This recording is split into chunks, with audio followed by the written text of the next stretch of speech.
শিক্ষার্থীরা আমরা জানবো কিভাবে এসএসসি পরীক্ষা 2025-এর ফলাফল পুনর্নিরীক্ষণের আবেদন করা যায়, অর্থাৎ বোর্ড চ্যালেঞ্জ যেটা আমরা বলছি সেটি কিভাবে করা হয়। তুমি মোবাইলের মাধ্যমে অথবা কম্পিউটার থেকেও তুমি এই কাজটি করতে পারবে। সবার আগে কি করতে হবে, আমরা ক্রোম ব্রাউজারের মাধ্যমে কম্পিউটারে প্রবেশ করব। এরপর আমরা এই যে বোর্ডের ওয়েবসাইট www.bisc-ctg.gov.bd এই ওয়েবসাইটে প্রবেশ করতে হবে, অথবা চট্টগ্রাম বোর্ড লিখলেই কিন্তু গুগলে চলে আসবে বোর্ড ওয়েবসাইটের নাম। যদি চট্টগ্রাম বোর্ড হয়, অন্য বোর্ড হলে সে বোর্ডে তুমি যেতে পারো। এরপর বোর্ডের পেজে লগ ইন করার পর হোম পেজে তুমি সবার শুরুতেই সকল সেবা এর অধীনে তুমি এখানে দেখতে পাবে এসএসসি পরীক্ষা 2025-এর ফলাফল পুনর্নিরীক্ষণের আবেদন, এই বাটনটি দেখতে পাবে। এখানে ক্লিক করলেই তোমাকে নিয়ে যাবে পুনর্নিরীক্ষণের আবেদনের যে প্যানেল, সে প্যানেলে। এই প্যানেলে তুমি কি দেখতে পাচ্ছ, এখানে লেখা আছে শিক্ষার্থীর তথ্য। এখানে শিক্ষার্থীর তথ্য বলতে প্রাথমিকভাবে আমাদেরকে বোর্ডের নাম দিতে হবে। আরেকটা বিষয় বলে রাখি, এই চট্টগ্রাম বোর্ডের ওয়েবসাইট থেকে তুমি যে কোনো বোর্ডের আবেদন করতে পারবে, যেহেতু এখানে সকল বোর্ডের নাম লেখা আছে। তাহলে আমরা চট্টগ্রাম সিলেক্ট করলাম বোর্ডের নাম, এরপর রোল নাম্বার, আমরা এখানে একজন শিক্ষার্থীর রোল নাম্বার লিখব। লেখার পর তার রেজিস্ট্রেশন নাম্বার দিতে হবে, ওই শিক্ষার্থীর রেজিস্ট্রেশন নাম্বার দিব। পাশের ধরন এখানে এসএসসি লেখা আছে, পাশের বছর 2025 এগুলো লেখা আছে, এগুলো চেঞ্জ করার কোনো অপশন নাই, কারণ এখন শুধু এই বছরের পুনর্নিরীক্ষণ চলছে এবং এই মুহূর্তে শুধুমাত্র এসএসসি পরীক্ষার পুনর্নিরীক্ষণ চলছে। তাই এই দুটো অপশনে চেঞ্জ করার কোনো সুযোগ নেই, আমরা করব না। শুধুমাত্র বোর্ডের নাম সিলেক্ট করে দিব চট্টগ্রাম বোর্ড এখান থেকে, এবং শিক্ষার্থীর রোল নাম্বারের ঘরে রোল নাম্বার এবং রেজিস্ট্রেশন নাম্বারের বক্সে রেজিস্ট্রেশন নাম্বার লিখে আমরা জমা দিন বাটনে প্রেস করব। আরেকটি উইন্ডোতে নিয়ে আসবে এবং সেই উইন্ডোতে যে শিক্ষার্থীর রোল নাম্বার দেওয়া হয়েছে, রেজিস্ট্রেশন নাম্বার দেওয়া হয়েছে, তার নাম, তার রোল নাম্বার, রেজিস্ট্রেশন নাম্বার, বোর্ডের নাম সহ সকল বিষয়গুলো দেখাবে। এখন দেখো, এই যে পুনর্নিরীক্ষণ আবেদন, ডান পাশের এই প্যানেলে এখানে মোট পরিশোধিত 1050 দেখাচ্ছে, অর্থাৎ ইতিমধ্যেই এই শিক্ষার্থীর নামে পুনর্নিরীক্ষণের আবেদন করা হয়েছে। যদি কোনো পুনর্নিরীক্ষণ করা না হতো তাহলে এখানে পরিশোধিত টাকার পরিমাণ 00 দেখাতো।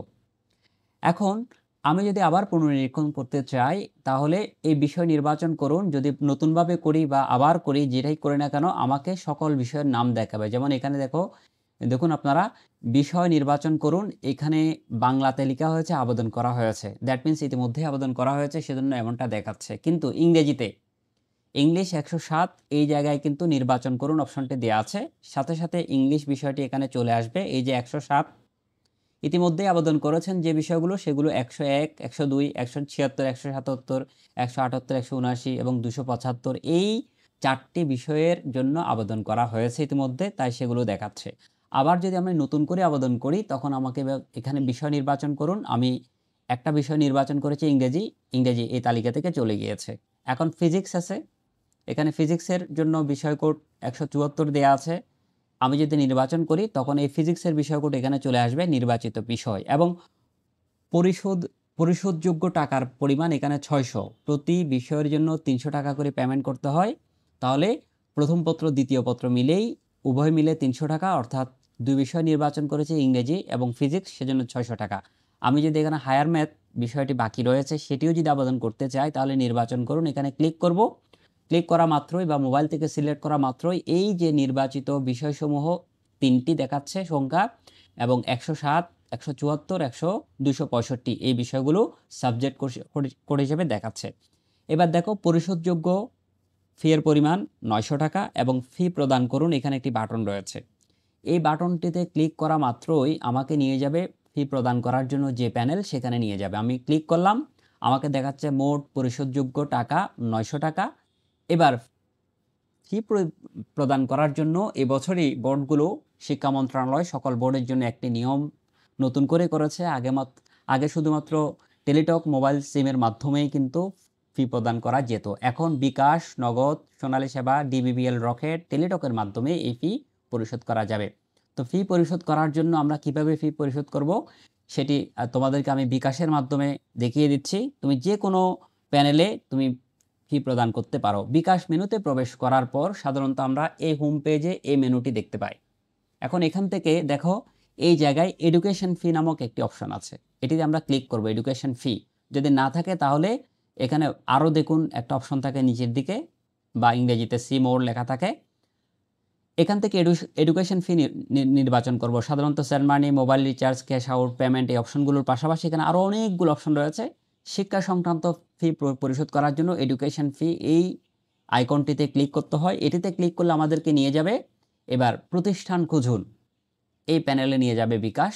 এখান থেকে আমরা লিখব এসএসসি, শুধুমাত্র এসএসসি কথা লিখলেই কিন্তু চলে আসবে এসএসসি 2025 রিস্ক্রুটনি, এসএসসি 2025 রিস্ক্রুটনি, অর্থাৎ এসএসসি পুনর্নিরীক্ষণের আবেদন ফি আমি জমা দিতে যাচ্ছি। এখান থেকে আমরা যখন নেক্সট বাটনে ক্লিক করব, এই অপশনটি এসএসসি রিস্ক্রুটনি এই অপশনটাতে যখন ক্লিক করব তখন সাথে সাথে সে আমাকে নিয়ে যাবে আরেকটি প্যানেলে, আরেকটি পেজে। সেই পেজে লেখা থাকবে বোর্ডের নাম নির্বাচন করুন, এই যে সিলেক্ট বোর্ড, বোর্ডের নাম সিলেক্ট করুন এবং পাশের বছর নির্বাচন করুন বা সিলেক্ট করুন। এখানে লেখা আছে রোল নাম্বার দিন। তাহলে এই 3 জায়গায় আমাকে 3টি তথ্য দিতে হবে। প্রথম দুটো তথ্য প্যানেলে থাকবে, ড্রপ ডাউন মেনুতে ক্লিক করলে সেখানে বোর্ডের নাম দেখাবে, সেখান থেকে বোর্ডের নাম সিলেক্ট করে দিব। পাশের বছর অবশ্যই 2025 হবে সেটা দিব। এই জায়গায় আমরা রোল নাম্বার দিব। তাহলে আমরা একই শিক্ষার্থীর বা একজন শিক্ষার্থীর জন্য আমরা এই কাজটা করছি, তার জন্য আমরা এখানে চট্টগ্রাম বোর্ড সিলেক্ট করে দিয়েছি, পাশের সন 2025 এবং রোল নাম্বার দিয়েছি আমরা তার রোল নাম্বার। এরপরে আমরা যখন পে করতে এগিয়ে যান এই জায়গায় ক্লিক করব। এই জায়গায় যখন আমরা প্রেস করব তখন বিকাশ আমাকে নিয়ে যাবে এই প্যানেলে। এই প্যানেলে কি লেখা থাকবে? ওই শিক্ষার্থীর রোল নাম্বার, তার বোর্ড, তার নাম এবং স্ট্যাটাস আনপেইড লেখা আছে এবং এখানে পরিশোধযোগ্য টাকার পরিমাণ লেখা আছে। এই টাকাটা আমাকে পরিশোধ করতে হবে। এখান থেকে নিচে লেখা আছে পরের ধাপে যেতে ট্যাপ করুন। মোবাইলে আমরা এখানে ট্যাপ করব বা কম্পিউটার এখানে ক্লিক করলে আমাকে পরের ধাপে নিয়ে যাবে। তখন আমার মোবাইলে পর্যাপ্ত ব্যালেন্স যদি থাকে তখন এই টাকাটি এখান থেকে কেটে নেওয়া হবে। সবশেষে সাথে সাথে আমাদেরকে এখানে ট্রানজ্যাকশন আইডি দেখাবে, পরিশোধযোগ্য টাকার পরিমাণ 1060 দেখাচ্ছে এবং এখানে বিকাশের সাথে সাথে আমাদের কাছে মোবাইলে একটি মেসেজ চলে আসবে বিকাশ থেকে, বিল সাকসেসফুলি পেইড। এই যে এই বিল আর আইডিটি আমাদেরকে দেওয়া হবে, এটাই কিন্তু বিকাশ থেকে পরিশোধের নিয়ম। ঠিক একইভাবে নগদ, রকেট থেকেও একই প্রক্রিয়ায় এডুকেশন ফি অপশনটাতে ক্লিক করে আমরা ফি প্রদান করতে পারবো। এখন যে শিক্ষার্থীর জন্য আমি ফি প্রদান করতে চাই তার জন্য তাহলে আমাকে এভাবে ফি জমা দিন বাটনে ক্লিক করে এখানে বিস্তারিত দেখার সুযোগ রয়েছে, কিভাবে ফি পরিশোধ করা হয় সেটি দরকার নেই, আমরা এখান থেকে ফি পরিশোধ করতে পারবো। আর যদি আমি ওর ফি পরিশোধ করতে না চাই এই মুহূর্তে, তখন আমরা মুছে ফেলুন এই বাটনটিতে ক্লিক করলেই আবার সব রিফ্রেশ হয়ে যাবে, অর্থাৎ তার জন্য এখন আর কোনো আবেদন করা হয়নি, আগের আবেদনটি আছে।